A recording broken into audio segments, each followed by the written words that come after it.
ఆంధ్రప్రదేశ్ యాదవ్ సంఘటన press meet ఏర్పాటు చేయడం జరిగింది. ప్రెస్ మీట్ ముఖ్య ఉద్దేశం రేపు మే 31వ తేదీన యాదవ్కి సంబంధించిన అనేక కోరికలు పెండింగ్లో ఉన్నాయి. వాటి పరిష్కారం కోసం శ్రీ కొర్ర శ్రీనివాస్ యాదవ్ గారు రాష్ట్ర వ్యాప్తంగా యాదవులందరినీ సమీక్షత చేయడం కోసం ఊరు తిరుగుతున్నారు. అందులో భాగంగా భీమవరం రావడం జరిగింది.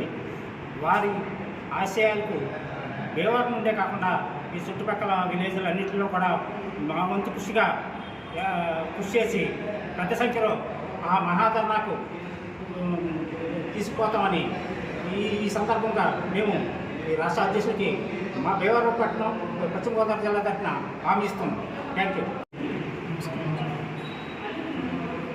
ఈ అనవసరంగా ఒక ముఖ్య ఉద్దేశం బడుగు యాదవులు లోపావట్టి అవి ముందుకు తీసుకురావడానికి కంకణం కట్టుకున్నాం. యాదవ్ శ్రీనివాస్ గారికి మరియు మిగతా పెద్దలకి ఇది సభలో ముందుకు తీసుకెళ్తుంది. చాలా ధన్యవాదాలు. హరే కృష్ణ.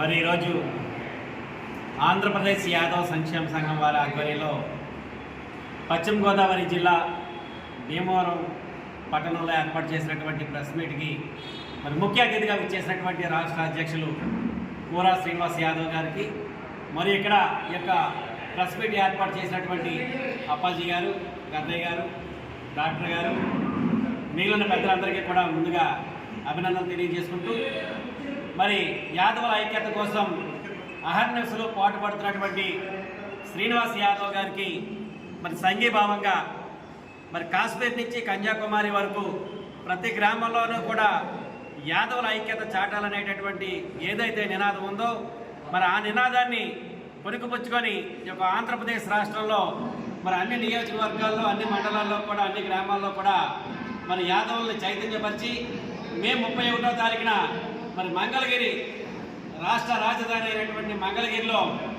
మరి మహాధరణ అనేటటువంటి కార్యక్రమాన్ని నిర్వహిస్తున్నారు. ఆ యొక్క కార్యక్రమాన్ని పురస్కరించుకొని మరి ఈరోజు ఇక్కడ ఈ యొక్క పశ్చిమ గోదావరి జిల్లా నుంచి అధిక సంఖ్యలో యాదవులందరూ కూడా హాజరవ్వాలని మనసా వాచా కర్మలో కోరుకుంటూ అందరినీ కూడా ఈ సమావేశం ద్వారా మరి ఆ యొక్క కార్యక్రమాన్ని విజయవంతం చేయవలసిందిగా పిలుపునిస్తున్నాం. జరిగిన ఈ ప్రెస్ మీట్కి మాకు ఆంధ్రప్రదేశ్ యాదవ అధ్యక్షులు కొర్ర శ్రీనివాస్ గారు రావడం ఎంతో గర్వకారంగా ఉంది. మరి ఎందుకంటే ఈ ప్రెస్ మీట్ ఏర్పాటు చేయడానికి కారణం ఏంటంటే ఆయన చేసే కార్యక్రమాలు చాలా బాగున్నాయి. మరి అంచేతే ఆయన వెనకాల ఉన్నామని చెప్పేసి ఇప్పుడు గత నాయకులు చేసే అన్నీ కూడా అవి అవకతవకలుగా ఉండి వాళ్ళు ఇష్టం వచ్చినట్టు చేసి ఇక్కడ గొడవలు పెట్టి వెళ్ళిపోతున్నారు. అంతేకాకుండా ఆయన పక్షపాతంగా మంచికి స్వార్థం లేకుండా ఈయన చేస్తున్నారు. ఆయన కూడా ఉందామని చెప్పేసి మేము ప్రెస్ మీట్ ఏర్పాటు చేసాం. అంచేత ఆయన వెనకాల మేము భీమవరం యాదవ్ సంఘం, భీమవరం జిల్లా అంతా కూడా ఉంటూ, అలాగే ఏలూరులో కూడా ప్రెస్ మీట్ ఈ వారంలోనే ఏలూరులో కూడా ప్రెస్ మీట్ పెడతాం. ప్రెస్ మీట్ పెట్టి మేము యాదవులు అందరూ కూడా ఇంకా ఆయన వెనకాల ఉంటామని చెప్పేసి ఈ సభలో తెలియదు. పొందే జగత్తు ఈ రాష్ట్రంలో అత్యధిక జనాభా ఉన్నటువంటి యాదవులకు ఏ పార్టీ అధికారంలో ఉన్నా విద్య, ఉద్యోగ, వ్యాపార, రాజకీయ రంగాలలో అన్యాయం చేస్తూనే ఉన్నాయి. కాబట్టి మే 31వ తారీఖు అమరావతి రాజధాని నడిబొడ్డున మంగళగిరిలో యాదవ మహాధర్నాను చేపట్టడానికి మేము చేస్తున్నాం. అందులో భాగంగా ఈరోజు భీమవరం టౌన్లో పెద్దలు అప్పాజీ గారు, అలాగే గణేష్ అన్న, డాక్టర్ గారు అందరి సమక్షంలో ఈరోజు ప్రెస్ మీట్ నిర్వహించడం జరిగింది. ముఖ్య ఉద్దేశం, చాలా గ్రామాలలో యాదవుల పైన దాడులు జరుగుతూ ఉన్నాయి. యాదవుల ఆస్తులు కబ్జాలకు గురవుతూ ఉన్నాయి. మరలా తిరిగి యాదవులపైనే పోలీస్ స్టేషన్లో కేసులు నమోదవుతూ ఉన్నాయి. యాదవులపైన జరుగుతున్నటువంటి ఈ అక్రమాలను అరికట్టాలని, మా సమస్యలు ప్రభుత్వం దృష్టికి తీసుకువెళ్ళడం కోసం ఈ మహాధర్నాను మేము చేపడుతున్నాం. మా యొక్క ముఖ్యమైనటువంటి డిమాండ్లు, ఈ రాష్ట్రంలో అత్యధిక జనాభా ఉన్నటువంటి యాదవులకు, యాదవ కార్పొరేషన్కు 6,000 కోట్ల రూపాయలు నిధులు కేటాయించాలనేది మా యొక్క ముఖ్యమైన డిమాండ్. అదేవిధంగా అమరావతి రాజధాని ప్రాంతంలో 10 ఎకరాలు భూమి కేటాయించి అందులో 100 కోట్ల రూపాయలతో యాదవ్ భవన్ను, యాదవ్ విద్యార్థులకు హాస్టల్ని నిర్మించాలని మా యొక్క మరొక ముఖ్యమైన డిమాండ్.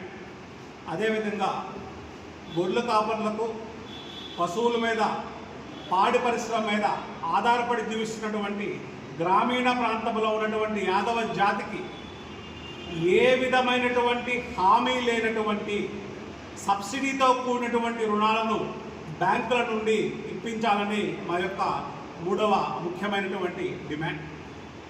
హామీ లేనటువంటి రుణాలు బ్యాంకుల నుండి ఇప్పించకపోతే గ్రామీణ ప్రాంతంలో పాడి పరిశ్రమ పైన, పశుపోషణ పైన ఆధారపడి జీవిస్తున్నటువంటి యాదవ కుటుంబ సభ్యులకు నేరుగా గేదెలు, ఆవులు, గొర్రెలు, మేకలు పంపిణీ ప్రభుత్వమే చేయాలని ఆంధ్రప్రదేశ్ యాదవ సంఘం తరఫున డిమాండ్ చేస్తూ ఉన్నాం. అదేవిధంగా గత ప్రభుత్వం ఇచ్చినటువంటి లెక్కల ప్రకారం ఈ రాష్ట్రంలో 25,60,000 మంది యాదవ ఓటర్లు ఉన్నారని గతంలో ప్రభుత్వం ఇచ్చినటువంటి లెక్క, మా లెక్క కాదు. ఆ విధంగా చూసినా సరే ఈ రాష్ట్రంలో కనీసం 25 పైగా యాదవ ఎమ్మెల్యేలు ఉండాలి, 5 యాదవ ఎంపీలు ఉండాలి. మా లెక్క ప్రకారం అయితే ఈ రాష్ట్రంలో 1 కోటికి పైగా యాదవ జనాభా ఉంది. ఇంత జనాభా ఉన్నప్పటికీ నేడు కనీసం 6-7 యాదవ ఎమ్మెల్యేలు మాత్రమే ఈ రాష్ట్రంలో ఉన్నారు. సో జనాభా దామాషా ప్రకారం యాదవులకు ఈ రాష్ట్రంలో కనీసం 35 ఎమ్మెల్యే స్థానాలు, 5 ఎంపీ స్థానాలు దక్కవలసి ఉంది. ఏ పార్టీ అయితే యాదవులకు అత్యధిక సీట్లు కేటాయిస్తుందో ఆ పార్టీకి మాత్రమే యాదవులు ఓటు వేసే విధంగా అన్ని గ్రామాలను ఆంధ్రప్రదేశ్ యాదవ సంఘం తరఫున మేము వెళ్ళి యాదవుల్ని చైతన్యపరుస్తాం. చైతన్యపరచడంతో పాటు ప్రతి గ్రామంలో కూడా యాదవ సంఘ కమిటీలు వేస్తాం. అదేవిధంగా ప్రతి మండలంలో కూడా కనీసం 200 మందితోటి యాదవ సంఘ కమిటీలు వేసి ఆ మండలంలో యాదవ కుటుంబ సభ్యులకు పోలీస్ స్టేషన్ కానీ, ఎంఆర్ఓ ఆఫీసులో కానీ ఎక్కడ ఏ సమస్య ఉన్నా యాదవ కుటుంబ సభ్యుల సమస్యపై పోరాటానికి ఆంధ్రప్రదేశ్ యాదవ సంఘం ఉంది అని యాదవ జాతికి భరోసా ఇవ్వడమే ఆంధ్రప్రదేశ్ యాదవ సంఘం యొక్క ముఖ్య లక్షణం. కృష్ణం వందే జగద్గురు.